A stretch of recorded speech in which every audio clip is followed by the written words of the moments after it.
Hello दोस्तों, welcome to सिद्ध IAS. पिछले वीडियो में हमने 2011 का पीवाईक्यू का एनालिसिस किया था, जिसमें हमने 51 फर्स्ट क्वेश्चन से लेके 50 क्वेश्चन का हमने एनालिसिस किया था। तो इस पार्ट 2 के वीडियो में हम 51 से लेके 100 क्वेश्चंस का एनालिसिस करेंगे। जैसे मैंने आपको बोला था कि मैंने 2020, 22 और 2023 का प्रीलिम्स मैंने क्रैक किया है। 2023 में मैंने फॉरेस्ट का भी प्रीलिम्स क्रैक किया था और इस बार मैंने सिविल्स का इंटरव्यू भी दिया था। तो मेरा जो एक्सपीरियंस है मैं आपके साथ शेयर करना चाहता हूँ कि प्रीलिम्स के क्वेश्चंस को कैसे अप्रोच किया जाए। इससे पहले मुझे आपको एक रिक्वेस्ट करनी है सबको, तो प्लीज़ मेरे इस चैनल को सब्सक्राइब कीजिए, शेयर कीजिए और लाइक कीजिए। आपका एक शेयर, सब्सक्राइब और ये लाइक का एक जो बटन है मुझे मतलब इंथुजियाज़म और प्रेरणा देगा, तो मैं ऐसे वीडियोस आपके लिए लाता रहूँगा। तो ये मेरा रिक्वेस्ट है आपको। तो चलिए दोस्तों, स्टार्ट करते हैं। जो 51 क्वेश्चन है, देखिए क्या बोला है कि a sandy and saline area is a natural habitat of a Indian animal species and it has a no predator in that area but existence is a threatened due to the destruction of the habitat। तो ऐसा कौन सा animal है, ये पूछा है। तो देखिए, उस टाइम पे 2011 में इंडियन वाइल्ड एस के बारे में बहुत सारे न्यूज़ आ रहे थे।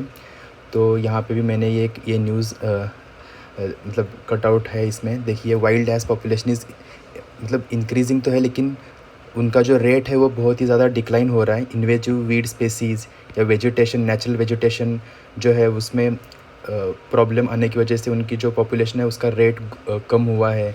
एग्रीकल्चर है या जो ग्रासलैंड है उसमें डिक्रीज़ हुआ है, तो इस वजह से उन थ्रेटन्ड हुई है ये स्पेसीज़। तो देखिए, इसमें Indian wild buffalo, Indian wild ass, wild boar और गैज़ल। तो सही आंसर यही है, इंडियन वाइल्ड एस। तो देखिए, ऐसे क्वेश्चंस में हमें ये देखना चाहिए कि ये थ्रेटन्ड मतलब ऐसे कौन से थ्रेटन्ड है और ऐसे या प्रेडेटर नहीं है उसका। तो थोड़ा इस ऐसे सारे ऐसे जो एनिमल्स होते हैं उसके बारे में हम इंफॉर्मेशन निकाल सकते हैं। ठीक है, देखिए आगे वाला question. La Nina is suspected to have caused recent floods in Australia. तो 2011 के आसपास। How is La Nina different from the El Nino. देखिए, हमें पता है कि अल नीनो सदर्न ऑसिलेशन, उसके बारे में, जैसे ये ऑस्ट्रेलिया है और यहाँ का पेरू का कोस्ट है सदर्न अमेरिका में।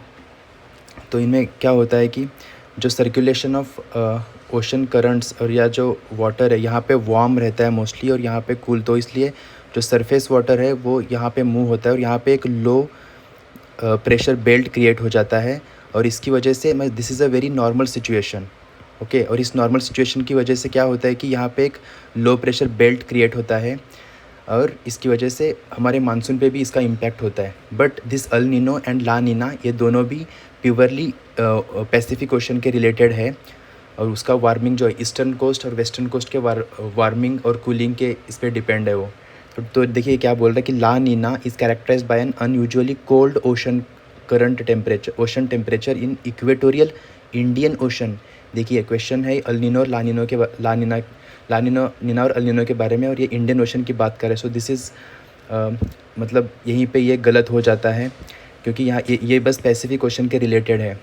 दूसरा देखिए, El Nino has adverse effect on the south west monsoon of India but La Nina has no effect on monsoon climate. देखिए दोस्तों, ये भी गलत है क्योंकि अल नीनो की वजह से मतलब इंडियन सब कॉन्टिनेंट पे बारिश बहुत कम होती है, लेट होती है। लेकिन जब ला नीना होता है तो नॉर्मल जैसी सिचुएशन होती है कि जैसे बारिश होती है इंडिया में, वो बारिश ज़्यादा होती है।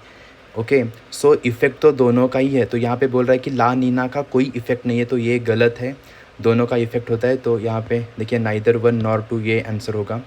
देखिए, ये सारे कॉन्सेप्चुअल बेसिस पे क्वेश्चंस आते हैं और यूपीएससी ने इसके बारे में बहुत सारे क्वेश्चंस पे बाद में भी पूछे हैं, तो इसका कॉन्सेप्ट बहुत ही इंपॉर्टेंट हो जाता है।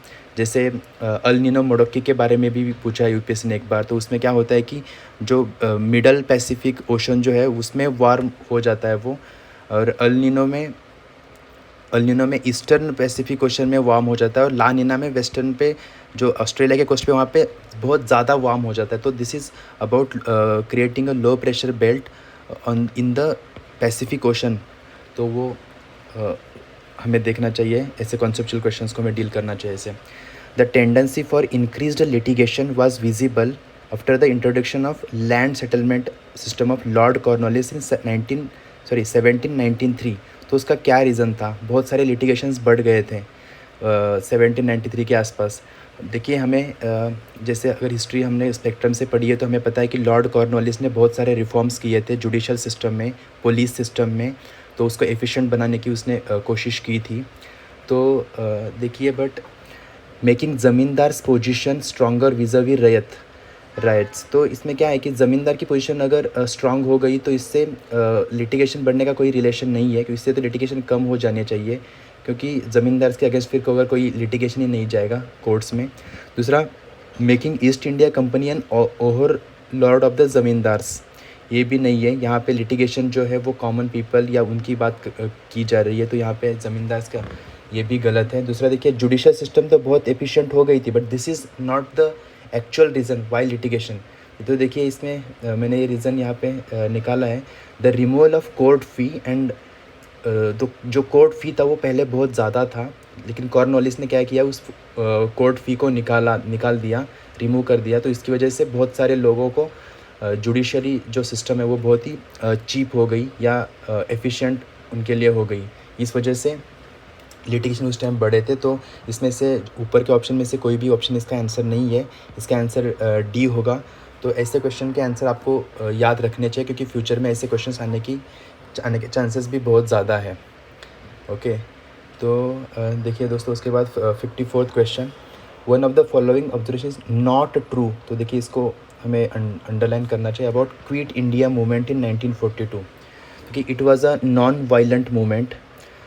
देखिए ये नॉन वायलेंट मूवमेंट एक्चुअली नहीं था, क्योंकि इन 1943-1944 के आसपास वायलेंस हुआ है इसमें।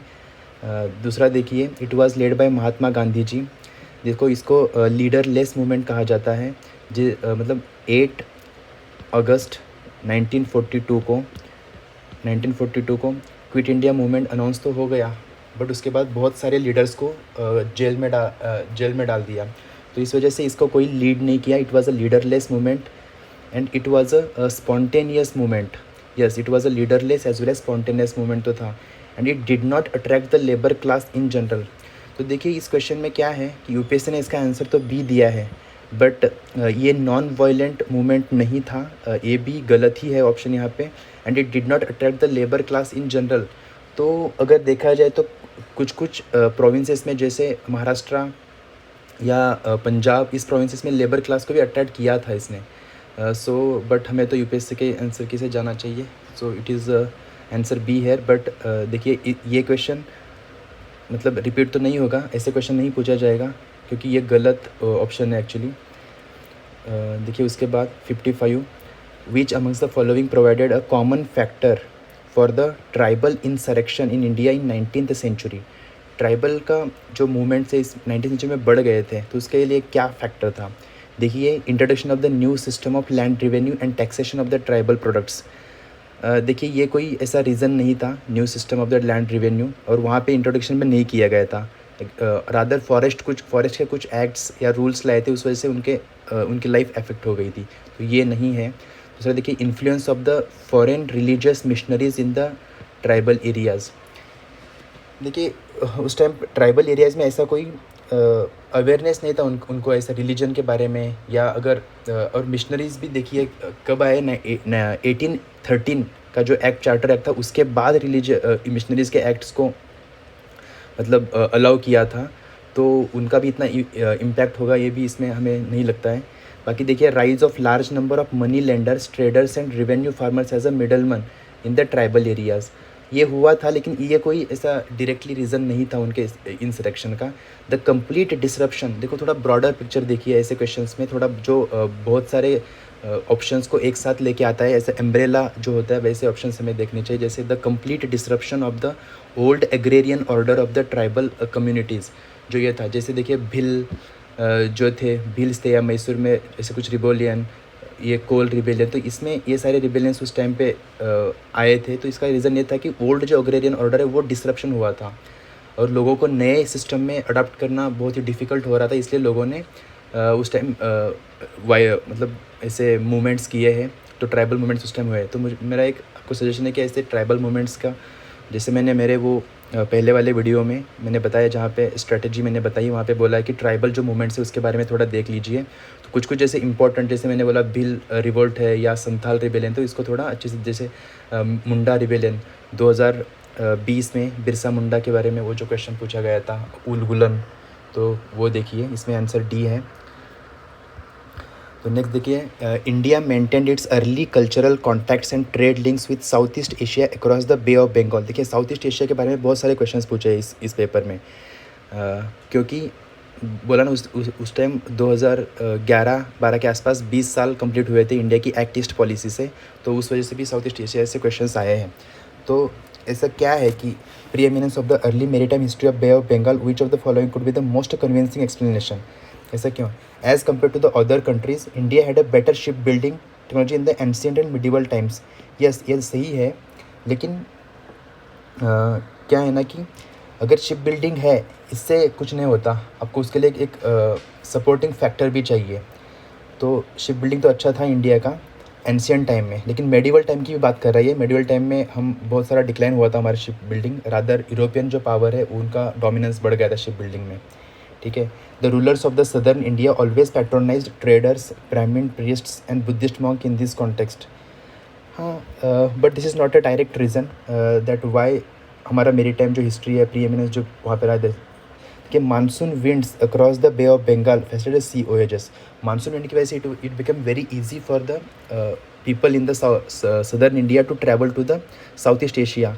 सो ये रीज़न है इसका सही, ठीक है। बाकी सारे ऑप्शन हम ऐसे एलिमिनेट कर सकते हैं, जैसे यहाँ पे मिडिवल लिखा है, या ये डायरेक्टली कोई ऐसा डायरेक्ट रीज़न नहीं है उसका, ठीक है। तो डी तो इसका है ही नहीं आंसर। तो उसके बाद देखिए दोस्तों, what is difference between Bluetooth and WiFi. Bluetooth और वाईफाई के बीच में क्या डिफरेंस है? देखिए, Bluetooth uses 2.4 gigahertz radio frequency band and whereas WiFi can 2.4। देखिए, ये थोड़ा टेक्निकल क्वेश्चन है, इसमें जिसका थोड़ा टेक्निकल बैकग्राउंड अच्छा है वो उसको पता होगा, लेकिन स्टिल हम जो करंट अफेयर में साइंस टेक पढ़ते हैं उसमें थोड़ा अच्छे से, थोड़ा डेप्थ में थोड़ा पढ़ा करिए, क्योंकि हमारे पास एक करंट अफेयर एक ही सोर्स है साइंस टेक के लिए, तो उसमें से जितना भी आता है उसको अच्छे से पढ़ने की कोशिश करिए। तो देखिए, मतलब इसका आंसर यही है, लेकिन फिर भी देखिए, Bluetooth is used for the wireless local area network only. देखो, इसी से ये गलत हो जाता है, यहाँ पे भी ओनली दिया है, दो बार ओनली दिया है, तो ओनली से ये गलत हो जाएगा। When information is transmitted between two devices using Bluetooth technology, the device have to be in the line of a sight. ज़रूरत है क्या ऐसी? कोई ज़रूरत नहीं है। अगर हम एक दूसरे के दूसरे रूम में भी रहेंगे फिर भी ब्लूटूथ का ट्रांसमिशन तो हो ही जाता है। दूसरा देखिए, but when WiFi technology is used, device need not to be in the line of sight. ये सही है, बट ये गलत है यहाँ पे, सो सी इज़ आंसर नहीं होगा। देखो, बी एलिमिनेट किया, सी एलिमिनेट किया, और यहाँ पे ए एंड बी दिया है, तो ये भी गलत हुआ है, तो इसका आंसर ये है। तो फिर भी देखिए यहाँ पे दोस्तों, इसमें क्या है कि ब्लूटूथ जो है 1994 में उसका मतलब डेवलपमेंट हुआ है, जैसे वाईफाई 1991 में। बैंडविड्थ दोनों का 800 के ऐसे आ सकता है क्वेश्चन, जैसे इसका 800 के बीपीएस है, इसका 11 MBPS है, वाईफाई का ज़्यादा है। दूसरा देखिए, कॉस्ट, वाईफाई की कॉस्ट ज़्यादा है और उसका पावर कंजम्पशन भी इसलिए ज़्यादा है। तो देखो, फ्रीक्वेंसी का उन्होंने 2.4 और इसका 2.4, और ये, और हमने बहुत सारे वाईफाई जब यूज़ करते तो हमने देखा होगा उसमें 2.4 गीगाहर्ट्ज़ के कुछ वाईफाई होते हैं और कुछ 5.0 गीगाहर्ट्ज़ के भी वाईफाई होते हैं, तो इससे अंदाज़ा लगा सकते हो हम। देखिए, रेंज, ब्लूटूथ की रेंज बहुत कम है, 10 मीटर, और वाईफाई की रेंज 100 मीटर है, तो ऐसे देखा करिए, ठीक है। थोड़ा ऐसा हम एनालिसिस कर सकते हैं PYQ का। उसका देखिए 58 क्वेश्चन माइक्रो इरिगेशन के बारे में है, क्या करेक्ट है? Fertiliser and nutrient loss can be reduced. Of course हम माइक्रो इरिगेशन से ये रिड्यूस कर सकते हैं, और ये पॉजिटिव स्टेटमेंट है, कैन बी बोल रहा है तो पॉसिबिलिटी है। It is the only means of irrigation in the dry land farming. Only है क्या? देखिए, माइक्रो इरिगेशन एक फ्लड इरिगेशन भी लोग करते हैं, ठीक है, मतलब ड्राई लैंड फार्मिंग में, लेकिन ये ओनली है, ये बहुत ही, क्योंकि हम नए तरीके के भी इरिगेशन सिस्टम हम डेवलप कर सकते हैं वहाँ पे, okay. Sprinkler irrigation is also type of micro irrigation. तो ये बहुत सारे हैं उसमें, लेकिन यहाँ पे ओनली बोला तो ये गलत हो जाएगा। In some areas of farming receding of ground water table can be checked. Yes, क्योंकि माइक्रो इरीगेशन की वजह से पानी का जो यूटिलाइजेशन है वो कम होगा, लेकिन उसमें एफिशिएंसी ज़्यादा होगी, तो इसलिए वो भी हो सकता है। तो हम 2 को एलिमिनेट करिए, और तो आंसर 1 एंड 3, क्योंकि थर्ड स्टेटमेंट भी बहुत ही जनरल स्टेटमेंट है और पॉजिटिव स्टेटमेंट है। With reference to the period of colonial rule home charges क्या होता है और उस होम चार्जेस में क्या कॉन्स्टिट्यूट होता है, ये क्वेश्चन पूछा है। देखिए होम चार्जेस ऐसा एक अगर रफ देखा जाए तो देखो इंडिया से क्या करते थे ये लोग, जैसे ये ब्रिटिश इंडिया, मतलब अगर कोई मतलब ब्रिटेन में कोई ऑफिसर है तो उस और इंडिया के लिए वो काम कर रहा है, तो उसकी जो सैलरी विलरी ये सब चीज़ें होती थी वो इंडिया के लोगों ने जो टैक्सेशन में दिया होता पैसा वो यूज़ करते थे। ठीक है, मतलब इंडिया के डेवलपमेंट के लिए उसका कोई यूज़ नहीं होता था, रादर ये सैलरी और इन सारी चीज़ों में तो इसको बोलते हैं होम चार्जेस। तो देखिए इसमें क्या है कि funds used to support the India office in the London. Yes, India office वहाँ पे कुछ तो बनाया था, जैसे अभी एम्बेसी और ये चीज़ें होती है तो वहाँ पे वो बनाया था, और उसके लिए यहाँ यहीं से फंड यूज़ करते थे। फंड्स यूज टू पे salaries pensions of the British personal engage in India. Yes, ये जो मैंने अभी आपको यहाँ पे समझाया। Funds used for the waging wars outside India by the British.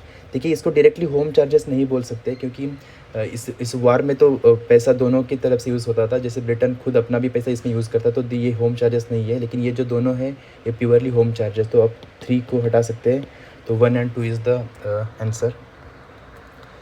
तो देखिए what was the reason for Mahatma Gandhi to organise a satyagraha in the Kheda.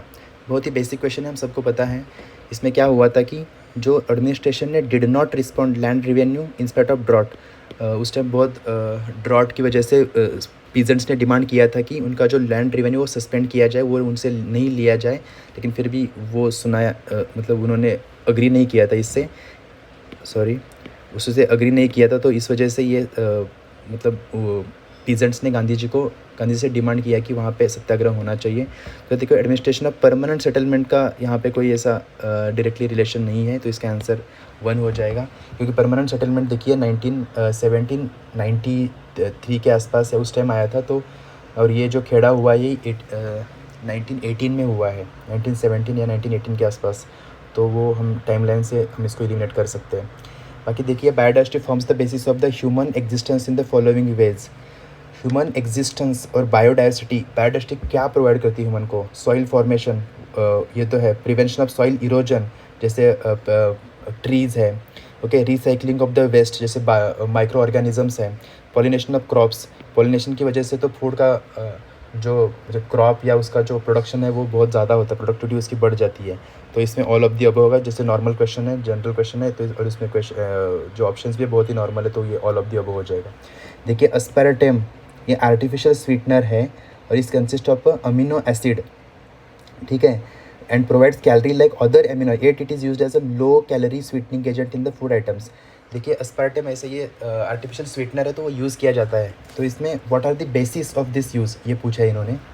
तो देखिए ये क्वेश्चन डिफ़िकल्ट है एग्जाम टाइम कंडीशन में, हमें अगर अस्पार्टम के बारे में अच्छे से नहीं पता है तो देखिए क्या बोला कि aspartame is as sweet as table sugar but unlike table sugar it is not readily oxidize. देखो इसमें एक तो पॉजिटिव बोल रहा है फिर नेगेटिव भी बोल रहा है, ठीक है। तो ऐसे क्वेश्चन बहुत सारी यूपीएससी बट देती है इसमें, तो ऐसे क्वेश्चन गलत हो जाते हैं। एक में वो पॉजिटिव होता है और उसी स्टेटमेंट में वो नेगेटिव की भी बात करता है। यहाँ पे यस और यहाँ पे नहीं है ऐसे, लेकिन देखिए और ये बोला कि एज स्वीट एज, तो हम देखेंगे बाद में। When aspartame is used in food processing the sweet taste remains but it becomes resistant to oxidisation, नहीं है ऐसा भी कुछ भी। देखिए aspartame is as sweet as sugar, तो इन दोनों में ये सेम बात कर रहा है, इतना स्वीट। लेकिन फोर्थ देखिए aspartame is a several times sweeter, इसीलिए तो वो यूज़ करते हैं। जैसे देखिए यहाँ पे मैंने इसका निकाला है थोड़ा information. Aspartame is a popular artificial sweetener and क्या है ना कि it is about 200 times sweeter than the table sugar. तो इससे समझ आ जाता है कि ये ऑप्शन 1 और ऑप्शन सी वैसे ही वो एलिमिनेट हो जाते हैं, ठीक है। तो इसका आंसर है ऑप्शन डी। तो ये सेवरल टाइम्स स्वीटर होता है और hence food items made with the small quantities of aspartame yield fewer calories in the oxidation, तो इसलिए इसका यूज़ होता है फूड आइटम्स में, ओके। तो देखिए अगर कुछ हमें अगर नॉर्मल भी किसी चीज़ के बारे में पता है तो हम इसका एलिमिनेशन के मेथड से हम आंसर निकाल सकते हैं। इसमें देखिए what was the purpose with which Sir William Wedderburn and Caine form the Indian parliamentary committee in 1893। अब इसके बारे में आपको हिस्ट्री का अच्छे से नॉलेज होना चाहिए, ठीक है। उन्होंने वहाँ पे क्यों बनाया था, तो इसका देखो अगर ये पता है तो पता है, नहीं तो हम इसमें से नहीं निकाल पाए, फिर भी हम ट्राई करते हैं। देखिए, to agitate for Indian political reforms in the House of Commons, okay. To campaign for the entry of into Indian imperial judiciary, ये भी पॉजिटिव है। To facilitate a discussion on India's independence in the, देखो India की independence की बात वो 1893 में नहीं करेंगे, okay. To agitate for the entry of eminent Indians into the British parliament, जैसे दादा भाई नौरोजी और ये सब लोग ब्रिटिश पार्लियामेंट पे इलेक्ट होके गए थे, तो ऐसा भी हो सकता है। बट इसका जो सही आंसर है वो ये है, तो अभी आप इसको याद रखिए, अगर बाद में कभी क्वेश्चन रिपीट हो जाता है तो इसका आप सही मार्क कर सकते हो। यहाँ पे बस हम एक ही ऑप्शन एलिमिनेट कर पाए, जो भी सी है, क्योंकि उस टाइम कोई इंडिपेंडेंस की बात नहीं करेगा, ओके। तो उसमें 7 मतलब ओनली 25% चांस था वो हमारा सही होने का। What is the difference between CFL and LED lamp? देखिए, ऐसे क्वेश्चन यूपीएससी पूछता है बार बार। जैसे 2021 में पूछा था कि सोडियम बल्ब और LED बल्ब के बीच में क्या डिफरेंस है। तो ऐसे क्वेश्चंस देखो 2011 में भी ये सेम क्वेश्चन, मतलब रिपीट, यूपीएससी का जो पैटर्न है वो सेम है, ठीक है। To produce light a CFL uses mercury vapour and phosphorus while LED lamp uses semiconductor material, okay. The average lifespan of CFL is much longer than the LED। देखिए, CFL और LED इन दोनों के बीच में LED एक advance technology है, ठीक है। अगर एडवांस टेक्नोलॉजी है तो उसके कुछ पॉजिटिव्स होंगे CFL के ऊपर। यहाँ पे क्या बोल रहा है कि life span of CFL is much longer than the LED, तो यहीं पे ये हम इसको एलिमिनेट कर सकते हैं, क्योंकि CFL नहीं, LED की लाइफ ज़्यादा होती है। CFL is a less energy efficient as compared to LED। देखिए, ये भी गलत है, CFL नहीं, LED एनर्जी एफिशिएंट है, तो इससे हम 3 और सबको एलिमिनेट कर सकते हैं। इसका आंसर ये है, ओनली 1, ओके। और यहाँ पे देखिए, अगर हमें देखना है तो CFL जो है वो 12 से 23 वैट यूज़ करता है, ओनली 7 वैट, मतलब इसका पावर कंजम्पशन भी कम है और ये एनर्जी एफिशिएंट है, ओके। दूसरा देखिए, ये मर्क्यूरी फ्री है, इसमें मर्क्यूरी का यूज़ होता है। ये देखो, ये दोनों चीप है लेकिन ये एफिशिएंट भी है। इसका लाइफ स्पैन देखिए 50,000 आवर्स और इसका 15,000 आवर्स, तो इससे समझ आता है कि LED is a much advanced and efficient technology. देखिए, ऑयल ज़ैपर, ये अब हम सबको पता है, ये क्या है कि एक eco friendly technology for remediation, bio remediation है ऑयल ज़ैपर का, oily sludge and oil spills. देखो, latest technology developed under sea oil exploration, नहीं, अंडर सी ऑयल एक्सप्लोरेशन थोड़ी करेंगे हम इससे तो ये बायो रिमेडिएशन, मतलब कोई ऑयल स्लज होता है उसको क्लीन करने के लिए यूज़ करते हैं। Genetically engineered high biofuel yielding मेज वैरायटी, ये भी नहीं है। अभी हमें इसके बारे में पता है, लेकिन उस टाइम शायद ये डिफ़िकल्ट होगा क्वेश्चन 2011 में सॉल्व करने के लिए। Latest technology to control accidentally caused flames from oil wells, ये भी नहीं, इसका आंसर ये है, okay. A married couple adopted a male child a few years, देखो ये मतलब ब्लड ग्रुप के बारे में बोल रहा है और ये बहुत ही डिफ़िकल्ट क्वेश्चन है, ये प्योर साइंस का क्वेश्चन है। इसका क्वेश्चन अगर हमने स्किप किया तो भी चलेगा। अब इसका आंसर शायद O पॉजिटिव है, मुझे नहीं पता इसका आंसर क्या है, आप चेक करके देखिए। और ऐसे क्वेश्चंस को अगर हमने स्किप भी किया तो भी चलेगा, क्योंकि जिसको मतलब मेडिकल बैकग्राउंड है या जिसका जो बेसिक साइंस है, बायोलॉजी है, उसको अच्छे से आएगा इसको, और जिसका नहीं है उसके लिए ये डिफ़िकल्ट होगा क्वेश्चन ऐसे। महात्मा गांधी जी, नेक्स्ट क्वेश्चन देखिए, Mahatma Gandhi said that some of his deepest convictions were reflected in the book titled unto this last, जो रस्किन बॉन्ड का जो बुक है अनटू दिस लास्ट, इसका महात्मा गांधी जी पे बहुत ही गहरा असर हुआ था, ठीक है। तो इस बुक ने महात्मा गांधी जी की लाइफ ट्रांसफॉर्म की थी। इसमें से क्या बात थी? देखो, ये भी बहुत ही ज़्यादा फैक्चुअल क्वेश्चन है, और इसमें क्वेश्चन जो अगर आप हम ऑप्शंस देखें तो ये भी बहुत ही क्लोज्ड ऑप्शंस है, जैसे oppressed and poor is moral responsibility of an educated man, good of individual is content in the good of all, ये सारे पॉजिटिव, लाइफ ऑफ सेलिबसी। लेकिन देखिए, इसका आंसर है B, इसमें हम कुछ भी एलिमिनेट नहीं कर पाते, लेकिन एक्चुअल एग्जाम टाइम कंडीशन पे ये डिफ़िकल्ट क्वेश्चन हो जाता है। तो इस क्वेश्चन को भी अगर आपको पता है तो पता है, नहीं तो इसमें ज़्यादा कुछ नहीं कर सकते हम, ठीक है। तो अभी इस PYQ को हम याद रख सकते हैं बस, अगर बाद में रिपीट हुआ तो उसको हम कर सकते हैं। देखिए, उषा मेहता जी का जो कंट्रीब्यूशन है वो हम सबको पता है, that is running secret Congress radio in the wake of quit India movement.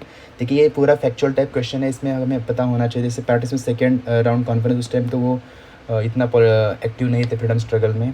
Leading the continue of Indian national army, नहीं, वो विजया लक्ष्मी सहगल थी। तो देखिए assisting the formation of the interim government under Jawaharlal Nehru, तो ये भी उषा मेहता जी नहीं है, जो जवाहरलाल नेहरू जी की बहन थी वो उसमें थी इस, लेकिन इंटरिम गवर्नमेंट में भी वो नहीं थी एक्चुअली। तो ये उषा मेहता जी का नहीं, तो ये भी एलिमिनेट हो जाता है, तो इसका आंसर ये है। तो देखिए न्यू ऑप्टिकल डिस्क फॉर्मेट, मतलब देखो ब्लू रे डिस्क और डीवीडी, इसमें भी Blu ray disc is advance technology DVD से, तो इसमें वैसे ही उसको देखना है कि DVD support standard definition HD, जो हम उस टाइम बोलते थे, पता होगा आपको। BD supports high definition HD, of course BD अगर टेक्नोलॉजी अच्छी है तो उसमें एचडी होगा। Compare to DVD, BD format has several times more storage capacity, तभी तो इसको इसको इस टेक्नोलॉजी को लाया है। ओके, ठीक है। Thickness of BD is 2.4 millimetre and DVD 1.2 metre. तो देखो यूपीएससी का वैसे भी स्वैपिंग करने का एक जो फॉर्मेट है वो इसमें नज़र आता है। अगर बीडी एडवांस टेक्नोलॉजी है तो वो पतला होगा ना, जैसे हमने देखा कि पहले कंप्यूटर्स कितने बड़े बड़े आते थे, उसके बाद कंप्यूटर का साइज़ कितना छोटा हुआ, अब हमारे हाथ में, मोबाइल ये भी एक कंप्यूटर है, तो ये एक एडवांस्ड टेक्नोलॉजी जो होती है उसका साइज़ कम होते जाता है, ना कि बढ़ते जाता है। ठीक है, तो इससे हम 3 को एलिमिनेट कर सकते हैं। जब 3 एलिमिनेट हो गया और 1 एंड 2 दोनों से, तो इसका आंसर बी हो जाएगा। यहाँ पे देखिए फिर भी क्या है लिखा है, डीवीडी की जो कैपेसिटी है जो 4.7 है और डुअल लेयर की 8.5 है, तो लेकिन इससे कई गुना ज़्यादा है ब्लू रेज की। Okay, so this is a new technology. 70 with reference to the period of Indian freedom struggle which following were the recommended Nehru report. देखो 1927 में नेहरू की कमेटी मोतीलाल नेहरू जी के चेयरपर्सन में मतलब इसमें ये किया था, कंस्टिट्यूट किया था, तो उसने 1928 में एक रिपोर्ट दिया था। तो उसमें क्या था ये उन्होंने पूछा है, कंप्लीट इंडिपेंडेंस फॉर इंडिया, नहीं, ये तो 1929 के लाहौर सेशन में कांग्रेस का ये बना था, और उसमें जवाहरलाल नेहरू जी और सुभाष चंद्र बोस इन दोनों ने पूर्ण स्वराज्य की डिमांड की थी, लेकिन इस कमेटी ने इसको रिकमेंड नहीं किया था, रादर इन्होंने डोमिनियन स्टेटस की बात की थी। इसलिए एक को एलिमिनेट करो, तो एक अगर एलिमिनेट हो जाता है तो एक ही ऑप्शन बचता है, दैट इज़ बी। फिर भी हम पढ़ते हैं, joint electorates for reservation of seats for minorities, इसकी बात की गई थी, क्योंकि मुस्लिम लीग्स भी इसमें, मुस्लिम लीग्स के भी कुछ लोग इसमें शामिल हुए थे, तो उन्होंने ऐसा डिमांड किया था, तो इसमें ये है मेंशन। और फंडामेंटल राइट्स भी इसमें फर्स्ट टाइम मेंशन किया था। और ये किस लिए हुआ था, क्योंकि साइमन कमीशन आया था, तो उस टाइम ऐसे इंडियंस को डिमांड किया था कि आप अपना खुद का कॉन्स्टिट्यूशन बना दो, इसलिए जो सारे पार्टीज़ में मिला के ऐसी कमेटी स्थापन की थी, तो उसने रिकमेंडेशन दिए थे, तो इसका आंसर बी है। अमंग द फॉलोइंग, देखिए वीडियो थोड़ा फास्ट लग रहा होगा आपको, लेकिन हमें थोड़ा कम टाइम में करना है, इसलिए मैं थोड़ा फास्ट जा रहा हूँ। अगर आपको कुछ समझना है तो आप पूछ सकते हैं मुझे, तो हम उस क्वेश्चन पे अलग से डिस्कशन कर सकते हैं। ठीक है, देखिए among the following states which one of the most suitable climatic condition of the cultivation of large variety of orchids with minimum cost of production and can develop an expert oriented industry in this field. देखिए UPSC का एक pattern रहा है अरुणाचल प्रदेश को लेके, और अगर option में मोस्टली जहाँ पे अरुणाचल प्रदेश होता है तो उसका आंसर अरुणाचल प्रदेश हो जाता है, लेकिन स्टिल हमें हमारा जो नॉलेज है उसको सबसे पहले देखना चाहिए, और उसके बाद ही हमें इन सारे तिकड़म जो बोलते हैं या ऐसे कुछ ट्रिक्स पे हमें जाना चाहिए। लेकिन यहाँ पे देखिए ऑर्किड्स है, और हमने कुछ कभी कभी न्यूज़ में सुना भी होगा कि अरुणाचल प्रदेश में ऑर्किड्स का जो प्रोडक्शन है वो बहुत ज़्यादा है, उसकी रादर हम उसको एक्सपोर्ट भी करते हैं। ठीक है, तो ये है अरुणाचल प्रदेश के बारे में बात हो रही है। ये आंध्र प्रदेश, मध्य प्रदेश और उत्तर प्रदेश इसमें नहीं होगा। और देखिए इसमें अगर हम देखें तो हम ऑड मैन आउट भी हम इसमें निकाल सकते हैं, जैसे आंध्र प्रदेश, मध्य प्रदेश और उत्तर प्रदेश, इनका जो अगर देखा जाए, मतलब मध्य प्रदेश उत्तर प्रदेश का तो सेम ही है क्लाइमेटिक, और अगर मध्य प्रदेश में होता होगा तो उत्तर प्रदेश में भी उसका कल्टीवेशन होता होगा, तो इन दोनों को तो हम निकाल सकते हैं, जैसे इससे हम 50-50 पे आ जाएंगे। तो इन दोनों में हम चूज़ कर सकते हैं, लेकिन अरुणाचल प्रदेश है तो हम उसको चूज़ करने के चांसेस हमारे होने चाहिए। देखिए ये बहुत ही ईजी क्वेश्चन है, not in Situ method of conservation. देखिए बायोस्फीयर रिजर्व ये भी एक्स सिटू है, सॉरी इन सिटू है, और नेशनल पार्क और वाइल्ड लाइफ सेंचुरी, तो बोटानिकल गार्डन ये एक्स सिटू इन सिटू मेथड नहीं है। ओके, इन सिटू और एक्स सिटू के बारे में आपको पता होगा। इन सिटू मतलब ये होता है कि अगर कोई किसी को अगर हमें कंजर्व करना है तो उसको उसी जगह पे करना, जिसमें हम करते हैं उसको इन सिटू मेथड बोलते हैं, और अगर किसी को हम बाहर लेबोरेटरी में ला के करते हैं उसको हम एक्स सिटू बोलते हैं। तो वो बोटानिकल गार्डन और ये सारी चीज़ें एक्स सिटू के एग्जाम्पल्स हैं। In India metropolitan planning committee के देखिए क्या है, जैसे हमने देखा था कि मेट्रोपॉलिटन प्लानिंग जो है वो 92 में जो 74th अमेंडमेंट जो आया था उसमें लाया गया है। It consider the provision of the constitution of India, yes, जो अभी मैंने बोला। Prepares for the draft development plan of the metropolitan area, yes, ये इसका काम है। देखिए, it has a sole responsibility for implementing government sponsored scheme. देखिए, सोल रिस्पॉन्सिबिलिटी अगर मेट्रोपॉलिटन एरिया में बस मेट्रोपॉलिटन कमेटी है, तो बाकी अगर स्टेट गवर्नमेंट है या वहाँ के जो लोकल बॉडीज़ है वो क्या कर रहे हैं फिर? तो ये सोल रिस्पॉन्सिबिलिटी, ये बहुत ही एक्सट्रीम स्टेटमेंट है, तो इसको हम एलिमिनेट कर सकते हैं। तो ये इसका आंसर होगा 1 और 2। देखिए, जो क्योंकि ये कंस्ट्रक्शन अंडर ही हुआ है तो इसका आंसर ये है। देखिए, वोट ऑन अकाउंट और इंटरिम बजट। देखिए, मैं तो आपको थोड़ा समझाता हूँ वोट ऑन अकाउंट क्या होता है। वोट ऑन अकाउंट ये होता है कि अगर गवर्नमेंट को मतलब जिस टाइम अगर गवर्नमेंट को पैसे निकालना है, ठीक है, और एक्सपेंडिचर के लिए, उस टाइम ये वोट ऑन अकाउंट गवर्नमेंट ये करती है। और इंटरिम बजट ये मतलब अगर इलेक्शन है और उस टाइम गवर्नमेंट पूरा फुल बजट नहीं लाती, एक इंटरिम बजट लाती है, जो कि उसमें और बाद में जब कोई इलेक्शन के बाद, जैसे इस साल इलेक्शन है तो इसमें इस साल 2024 में गवर्नमेंट ने इंटरिम बजट लाया था। ओके, तो ये है उसमें एक थोड़ा डिफरेंस। और अब बाद में जब ये जून में कोई गवर्नमेंट बन जाएगी तो उसके बाद नया और एक बजट आ जाएगा, ठीक है। तो जो इलेक्शन ईयर में 2 बजट आते हैं, एक इंटरिम बजट और एक नॉर्मल बजट बाद में आ जाता है। The provision of the vote on account is used by the regular government while interim budget is provision of the care taker. देखिए, ऐसा कुछ नहीं है, ये दोनों भी रेगुलर गवर्नमेंट ला सकते हैं। अगर इस गवर्नमेंट ने इंटरिम बजट लाया तो ये कोई केयर टेकर गवर्नमेंट थोड़ी है। देखिए, vote on account only deals with the expenditure in the government budget, yes, while N interim budget has a both expenditure. यही तो मैंने समझा था आपको कि वोट ऑन अकाउंट बस एक्सपेंडिचर से रिलेटेड होता है। ओके, जो गवर्नमेंट को जो एक्सपेंडिचर जो होते हैं, जो मतलब उस 2-3 महीने के लिए उसके लिए वो लाया जाता है। या बजट पूरा जब पास होने से पहले भी कुछ पैसे चाहिए होते हैं तो उसके लिए वोट ऑन अकाउंट लाया जाता है, ठीक है। तो इसका आंसर 2 हो जाएगा, एक को हम एलिमिनेट कर सकते हैं। देखिए, इंटरनेशनल मॉनेटरी फंड के बारे में क्या करेक्ट है? It can grant loans to any country. देखिए, एनी कंट्री ये थोड़ा ज़्यादा हो गया। अगर किसी भी कंट्री को देते रहेंगे तो फिर ये तो कंगाल हो जाएंगे। ओके, या फिर मतलब क्योंकि वैसे तो देखते हैं कि हम फाइनेंशियल इमरजेंसी या सिचुएशन क्राइसिस तो बहुत सारे देशों में होते रहता है। It can grant loans to only developed countries, ऐसा भी नहीं है, यहाँ पे एनी, ओनली, ये सारे एक्सट्रीम्स है। और देखिए, grant loans to only member countries and it can grant loans to the central bank of the country. सबसे पहले सेंट्रल बैंक को ये क्यों लोन देगा? ओके, अगर ये इसको लोन देना है IMF को तो किसी कंट्री को देगा, और अगर अपने मेंबर को ग्रांट देना, ये थोड़ा लॉजिकल भी लगता है। अगर हमारे ग्रुप का कोई मेंबर है तो हम उसके साथ उसको ग्रांट देंगे, लोन देंगे, उसको किसी फाइनेंशियल सिचुएशन से बाहर लाएंगे। ओके, यहाँ पे ओनली है but this is a logical statement है। ओके, ओनली है तो इसको एलिमिनेट मत करो। और ये सेंट्रल बैंक को क्यों देगा? ये बाकी सारे जो तीनों स्टेटमेंट है ये इलॉजिकल स्टेटमेंट्स हैं। ओके, 2004 में सुनामी आई थी तो उसमें क्या हुआ था कि मैंग्रोव्स ने है सेफ्टी हेज जैसे काम किया था कोस्टल कैलामिटी से। तो व्हाट इज़ हाउ मैंग्रोव्स ऐसे सेफ्टी का काम कैसे करते हैं? कि mangrove swamp separate the human settlement from sea by wide zone in which people neither live nor venture out. ऐसा थोड़ी है, लोग तो मैंग्रोव्स में जाते ही होंगे। ओके, तो वो नहीं जाते। This is some extreme statement. The mangrove provides both food and medicine which people are in need of any natural disaster. Yes, ये है ज़रूरत, लेकिन इससे सेफ्टी हेज कैसे होगा? Okay, this is one of the function of the mangroves, but इससे safety नहीं मिलेगी। The mangrove trees are tall with dense canopies and serve as an excellent shelter during a cyclone tsunami। देखिए, ये कैनोपीज़ की बात कर रहा है। कैनोपीज़ तो हमने रेन जो फॉरेस्ट होते हैं उसमें देखा था, तो यहाँ पे ऐसा कोई नहीं है।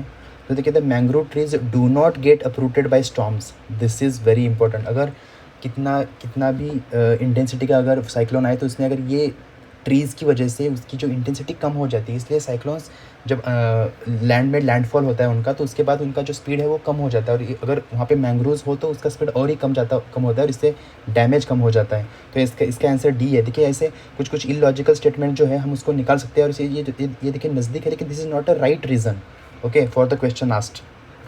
तो देखिए, Jain philosophy holds that it world is created and maintained by.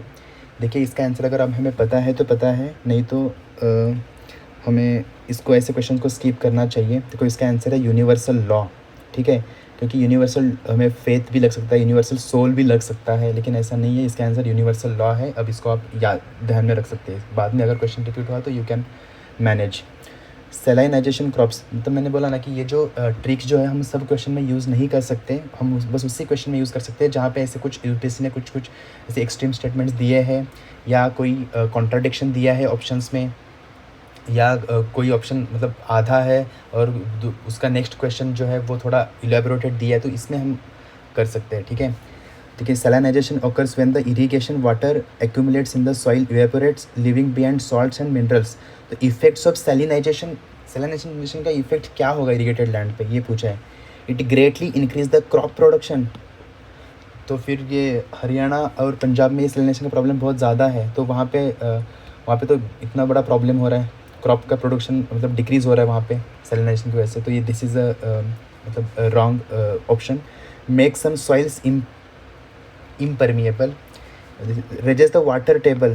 देखो वाटर टेबल नहीं बढ़ा था ये, ठीक है ये भी रॉन्ग है। It फिल्स the air spaces in the soil with the water.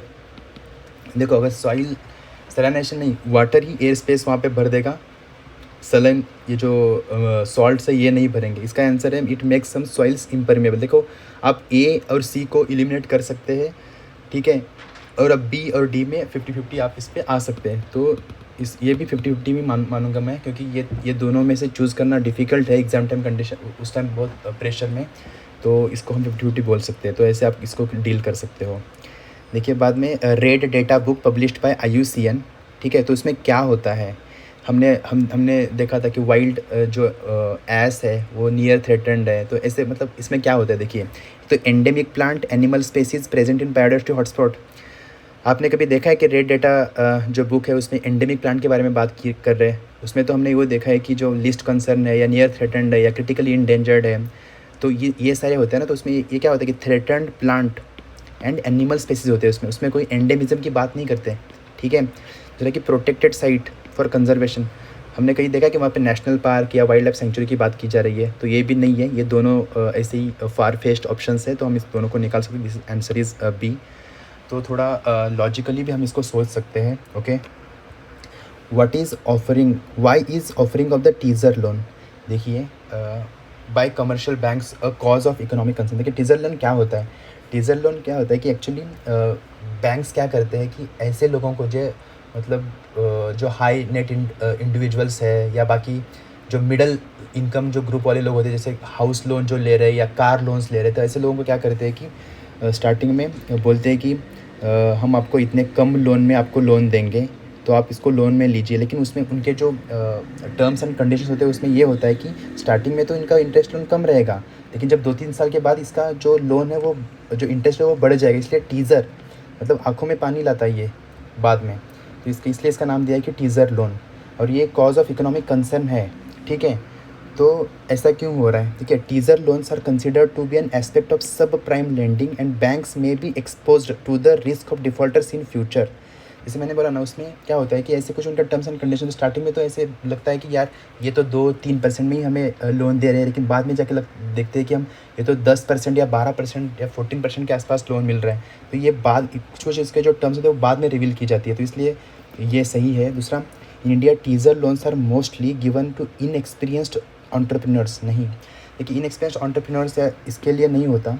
Actually क्या होता है कि अगर इनएक्सपीरियंस आप लोगों को देंगे तो उनका तो वैसे भी जो मैन्युफैक्चरिंग या कोई स्टार्टअप है वैसे भी डूबने वाला है, तो इनको नहीं देंगे। वो उनको देंगे जिनका एश्योर्ड इनकम है, ताकि इनको बाद में एश्योर्ड ये वापस इंटरेस्ट मिल सके।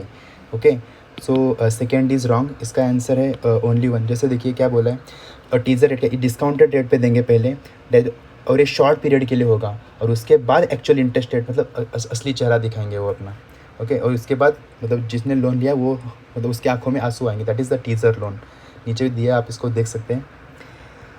An artificial satellite orbiting around the earth वो does not fall.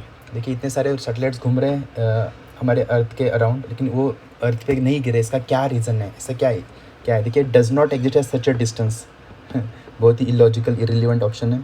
It is neutralise by the attraction of the moon. देखिए मून, ये तो अर्थ के अगेंस्ट सैटेलाइट, अर्थ के अराउंड सैटेलाइट है और ये मून की बात कर रहे हैं। Okay, this is also irrelevant. Provides the necessary speed for its steady motion. Earth का जो अट्रैक्शन है वो मोशन थोड़ी देगा, वो तो अट्रैक्ट करेगा। Okay, so this is also speed, कोई नेसेसरी स्पीड वीड या स्टेडी मोशन नहीं देगा। एक्चुअली अर्थ का जो ग्रेविटी है उसको अपनी तरफ खींचेगा, ओके। बट इसमें क्या होता है कि प्रोवाइड्स द नेसेसरी एक्सेलरेशन। देखो क्या करते हैं कि हम जिस टाइम कोई सैटेलाइट लॉन्च करते हैं उस टाइम उसको एक नेसेसरी स्पीड दिया जाता है, ताकि उसका जो स्पीड है, उस सैटेलाइट का जो स्पीड है और अर्थ का जो अट्रैक्शन है, ये दोनों मतलब बैलेंस आउट हो जाए। और दूसरा ये है कि उसका जो मतलब ट्रैजेक्टरी होती है, ट्रैजेक्टरी को एक जैसे इलिप्टिकल पाथ हो या सन सिंक्रोनाइज में हम देखें तो वो वाला पाथ ये सैटेलाइट्स फॉलो करते हैं। तो इसके लिए एक नेसेसरी एक्सेलरेशन मिल जाता है उनके मोशन के लिए, ठीक है। सो this is the right option D, क्योंकि बाकी सारे ऑप्शंस इतने फिट नहीं बैठ रहे इसमें। In the context of Indian economy consider the following statements. The growth rate of GDP has steadily increase. जैसे मैंने मेरे वो फर्स्ट वाली वीडियो में बोला था कि स्टेडीली इंक्रीज, स्टेडीली डिक्रीज, ये वाले जो क्वेश्चन ऑप्शन होते हैं वो जनरली रॉन्ग होते हैं वो, ठीक है। तो ये रॉन्ग ही है। लास्ट 5 ईयर जो भी अरे ग्रोथ रेट अगर 6.1 से अगर 6 भी हो गया या फिर उसके बाद 6.2 हो गया तो ये फ्लक्चुएशन दिखाता है ना। और वैसे भी अगर 2011 के पहले हमने देखा तो 2008 में सब प्राइम क्राइसिस हुआ था, या हम उसको ग्लोबल फाइनेंशियल क्राइसिस बोलते हैं। उस टाइम इंडिया का जो ग्रोथ रेट है वो बहुत ही मतलब इंडिया कोई मतलब इतना भी कम नहीं हुआ था, लेकिन कम हुआ था। जैसे पहले हम 9 या 10% के ग्रोथ रेट से मतलब इंडिया ग्रो करा था, लेकिन 2008 के बाद वो 6% 7% के आसपास भी आया था। तो वो फ्लक्चुएशन हुआ है उस टाइम पे। Growth rate in per capita income, देखिए ग्रोथ रेट की बात कर रहा है, रेट हमेशा स्टेडी नहीं रहता, ठीक है। ये स्टेडीली इंक्रीज की बात कर रहा है, तो ये भी गलत है। तो इसका ऑप्शन होगा डी। तो ऐसे भी आप इसको एलिमिनेट कर सकते हैं। लेकिन India which of the following have the highest share in the disbursement of credit to agriculture and allied activities. देखिए ये क्वेश्चन यूपीएससी ने बाद में भी बहुत बार पूछा है। जो अलाइड एक्टिविटीज़ या एग्रीकल्चर सबसे ज़्यादा कौन लोन देता है? ये रीजनल रूरल बैंक्स या माइक्रो फाइनेंस इंस्टीट्यूशन के पास इतने पैसे नहीं है, कोऑपरेटिव बैंक के पास इतने पैसे भी नहीं है इतने, और इनका इतना रीच भी इनका ज़्यादा नहीं है। तो इसका रीच है कमर्शियल बैंक्स। तो आप इसको याद रखिए। ये और यूपीएससी ने इसको बहुत बार पूछा है, 2-3 बार तो वैसे भी पूछा है क्वेश्चन इसके बाद, मतलब ये याद रखिए आप। 84 which of the following can aid in the furthering the government's objective of inclusive growth. देखो इंक्लूसिव ग्रोथ में सब कुछ आएगा, ओके। सेल्फ हेल्प ग्रुप में जो है वीकर सेक्शन है। इंक्लूसिव ग्रोथ क्या है? वीकर सेक्शन को हम एक नॉर्मल इकोनॉमिक एक्टिविटीज़ में उनको पार्टिसिपेट करने के लिए ला रहे हैं, उनका स्किल डेवलपमेंट करें, तो ये इंक्लूसिव ग्रोथ है।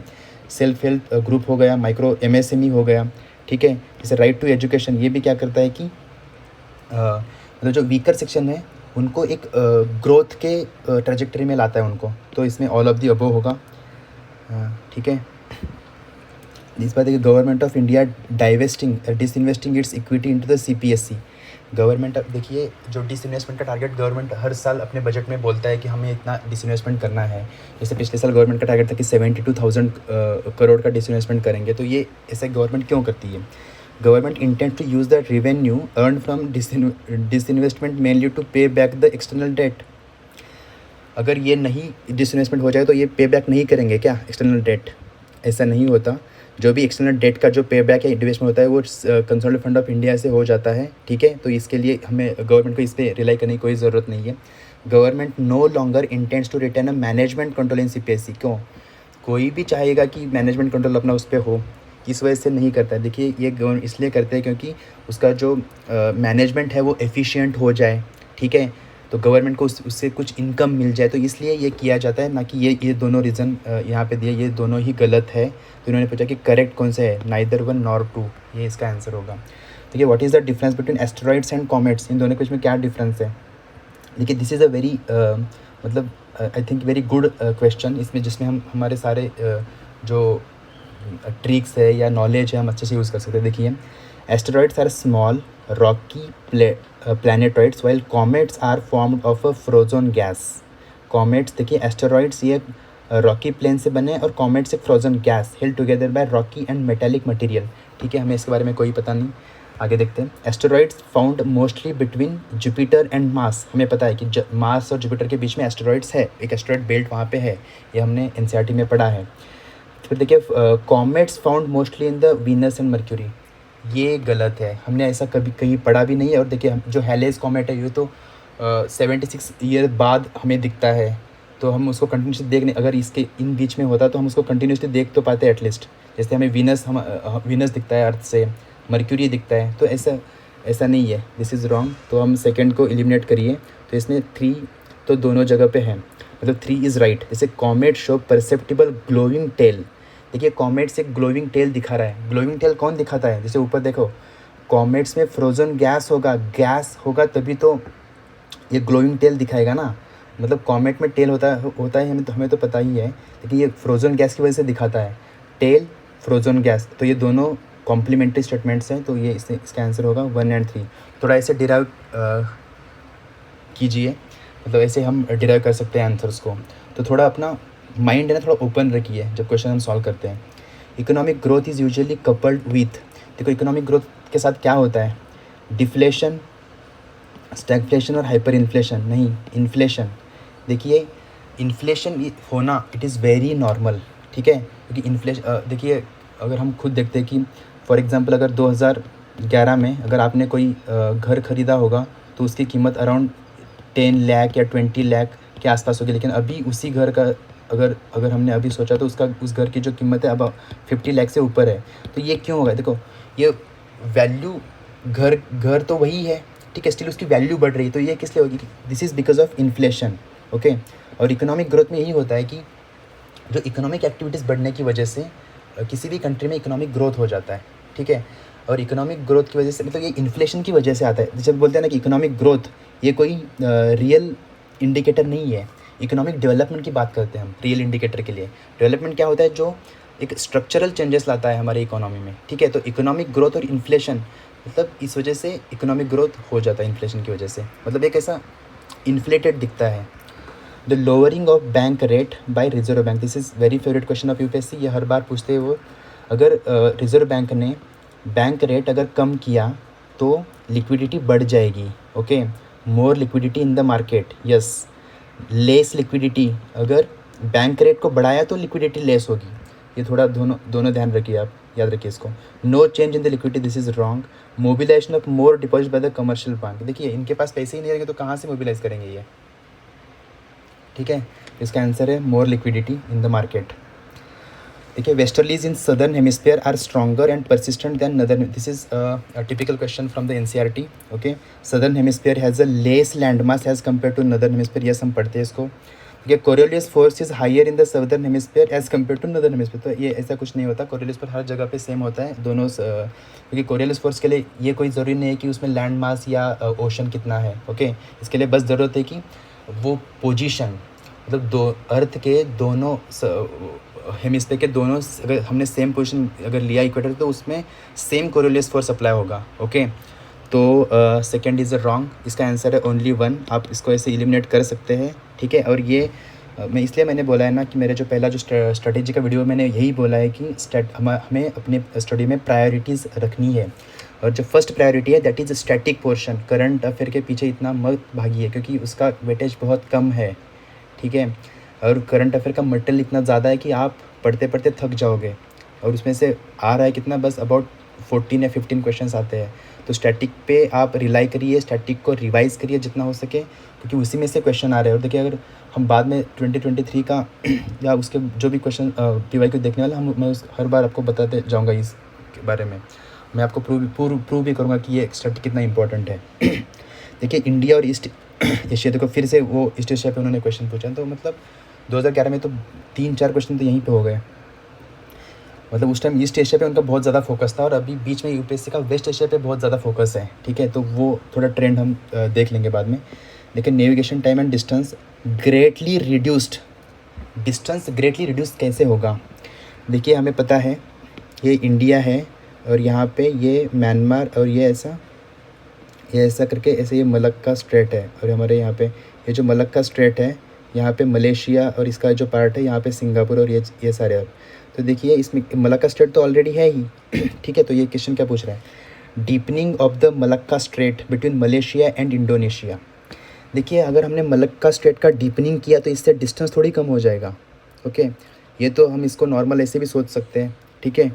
और यहाँ पे है इस्थमस ऑफ क्रा, देखिए opening new canal across the Kra isthmus between Gulf of Siam and Andaman Sea. देखो ये अंडमान सी है और एक गल्फ ऑफ सियाम है, तो इन दोनों में के बीच में अगर हमने एक इस्थमस बना दिया, दोनों ओशन को हमने कनेक्ट कर दिया, तो देखिए ये इतना बड़ा डिस्टेंस है, और यहाँ पे डिस्टेंस बहुत ही ज़्यादा डिस्टेंस कम हो जाएगा, ओके। और चाइना का एक प्रपोजल भी है चाइना और मलेशिया के बीच में कि वो इस्थमस ऑफ क्रा यहाँ के जो है उसमें कुछ कैनल बना देंगे, ओके।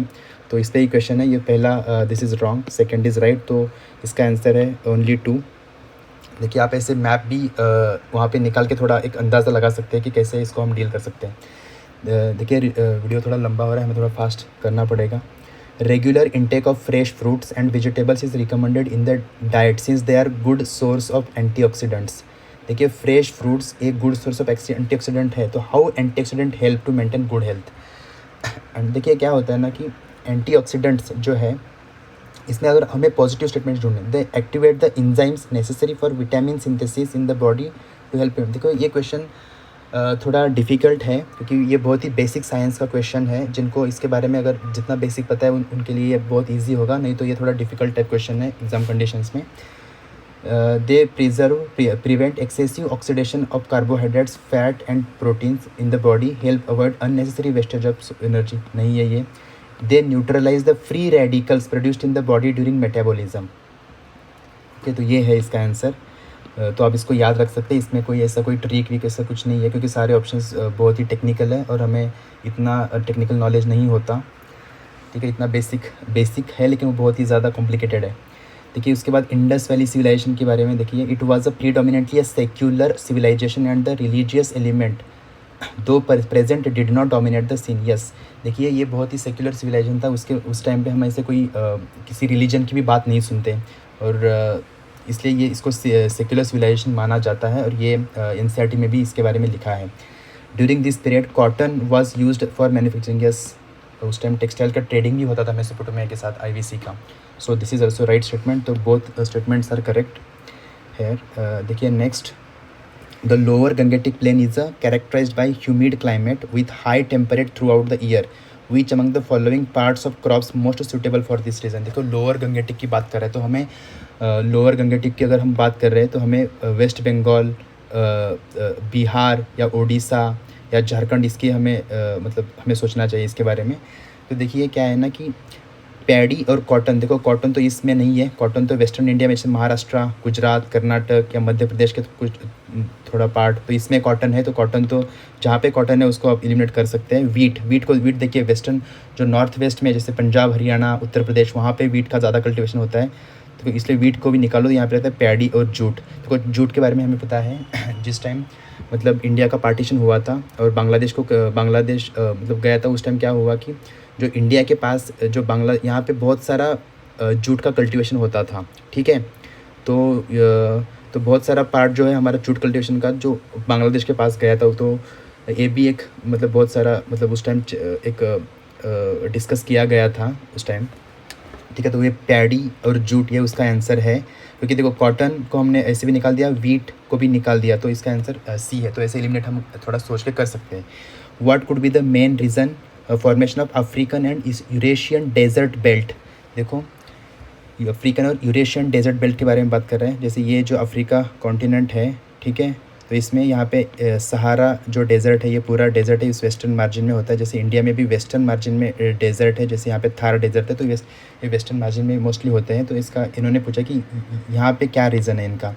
ये लोग सब tropical high pressure belt. Yes, सब ट्रॉपिकल हाई प्रेशर बेल्ट होने की वजह, देखिए रेनफॉल कब होगा, जहाँ पे लो प्रेशर बेल्ट होता है वहाँ पे रेनफॉल होता है। जैसे हमने देखा है कि इंडिया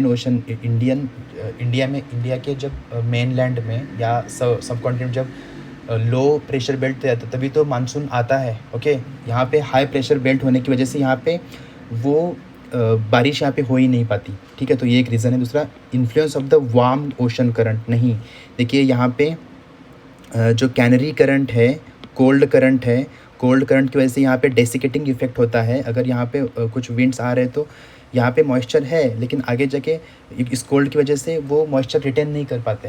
मतलब मॉइस्चर रिटेन होता है लेकिन वहाँ पे टेम्परेचर बढ़ जाता है, तो उनके जो हम बोलते हैं ना मॉइस्चर रिटेनिंग जो कैपेसिटी है उनकी वहाँ पे बढ़ जाती है बहुत ज़्यादा, लेकिन वहाँ पे नीचे समुद्र तो है नहीं। ओके, तो इस वजह से वार्म करंट अगर होता तो वहाँ पे बहुत ज़्यादा बारिश हो जाती है, ये तो नहीं है। कोल्ड करंट की वजह से, जैसे कैनरी करंट है, इस वजह से वहाँ पे डेजर्ट बना हुआ है। ओके, तो इसमें हम 2 को एलिमिनेट कर सकते हैं, इसका आंसर ओनली 1 है। द जेट स्ट्रीम्स जो होते हैं वहाँ पे इजीली जो है हमारे एरोप्लेन्स जो एयरक्राफ्ट्स है वो इजीली लोअर स्ट्रेटोस्फीयर में ऐसे ये कर सकते हैं। ये ऐसा क्यों है? देयर आर नो क्लाउड्स और water vapour in the lower atmosphere. Yes, इसी वजह से तो लोअर एटमॉस्फेयर स्ट्रेटोस्फीयर में एरोप्लेन को रख देते हैं। और बहुत बार तो क्या होता है कि वहाँ पे जेट स्ट्रीम्स भी फ्लो हो रहे होते हैं, तो बहुत बार जो हमारा एयरक्राफ्ट होता है वो जेट स्ट्रीम के उसमें जाता है और उसको एक नेचुरल स्पीड भी मिल जाती है। जैसे वो मतलब वेस्टर्लीज होते हैं jet streams mostly. There are no vertical winds in the lower stratosphere. Yes, vertical wind ना होने की वजह से मतलब उनके स्पीड में कोई ऐसी बाधा नहीं आती है। तो ये दोनों सही रीज़न है, लॉजिकल भी लग रहे हैं दोनों। उसका आंसर सी है। Bad S T is normally greater in the lower latitude. देखिए लोअर लैटिट्यूड, जैसे ये जो हमारा इक्वेटोरियल रीजन है और ये पोलर रीजन है।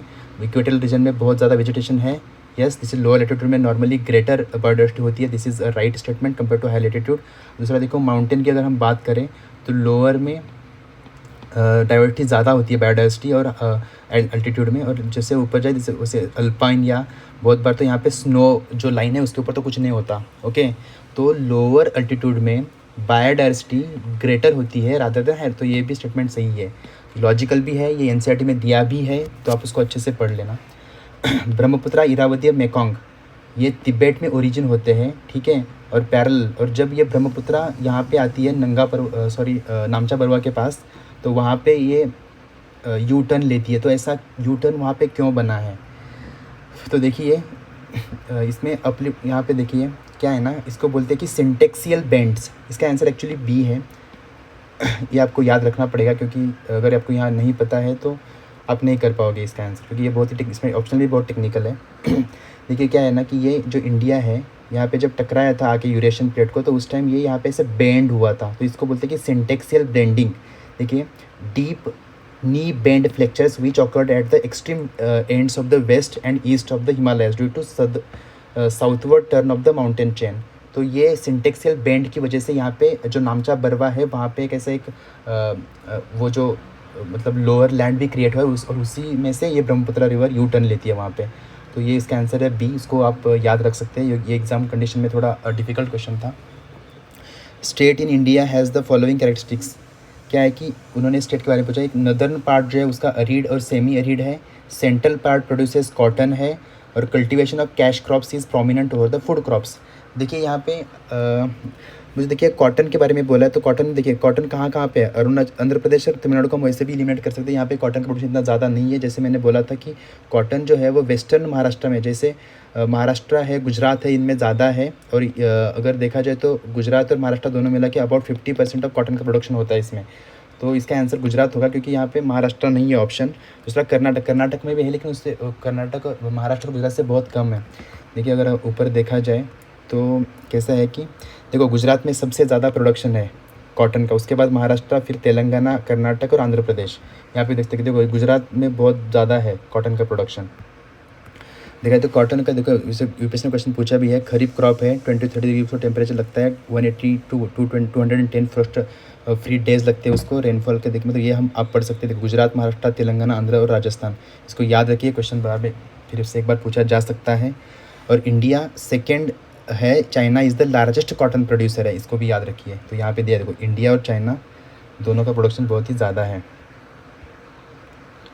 देखिए उसके बाद इसका आंसर गुजरात होगा। वर्चुअल प्राइवेट नेटवर्क, देखिए ये आपको ये टेक्नोलॉजी पता होनी चाहिए आपको। अब वीपीएन जो हम बोलते हैं वो हम यूज़ करते हैं, जैसे सिक्योरिटी या इंक्रिप्शन नहीं, लेकिन हम सिक्योर हमारा जो इंटरनेट पे हम जो भी कुछ एक्टिविटी करें उसको सिक्योर करने के लिए हम ये करते हैं।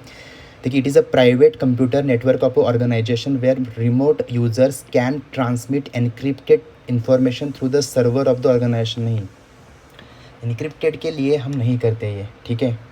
आगे देखिए, computer network across a public internet, yes public internet that provides users access to their organisation's network while maintaining security is very important. मतलब हमारा जो मैसेज है वो कहीं बीच में ना देखे, या हमारा जो आईपी एड्रेस है वो उसको हम हाइड करते हैं वीपीएन के थ्रू, इसलिए हमारा जो कनेक्शन है वो सिक्योर हो जाता है। इसके लिए इसका वीपीएन का यूज़ होता है। जैसे आप बहुत लोगों ने वीपीएन का यूज़ तो किया होगा, यू नो।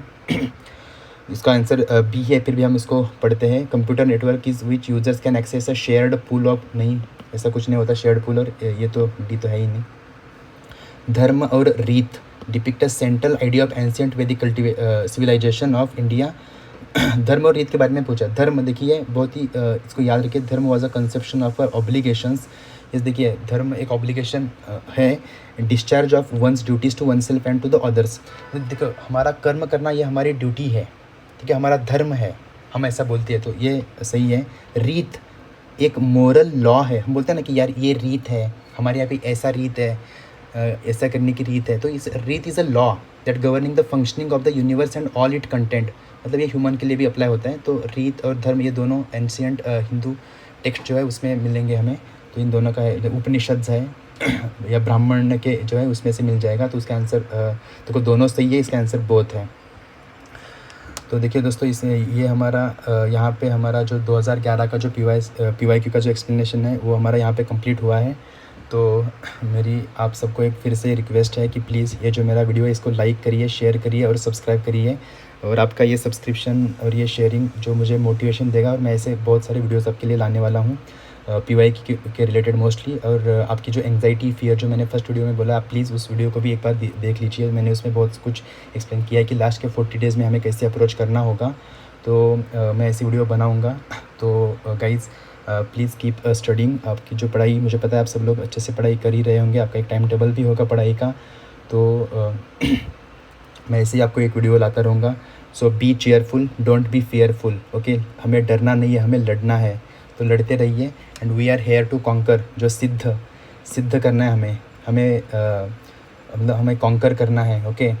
तो our goals, our targets and ambitions, okay. Thank you so much guys and all the best, और हम बाद में नेक्स्ट वीडियो में मिलेंगे। Thank you so much.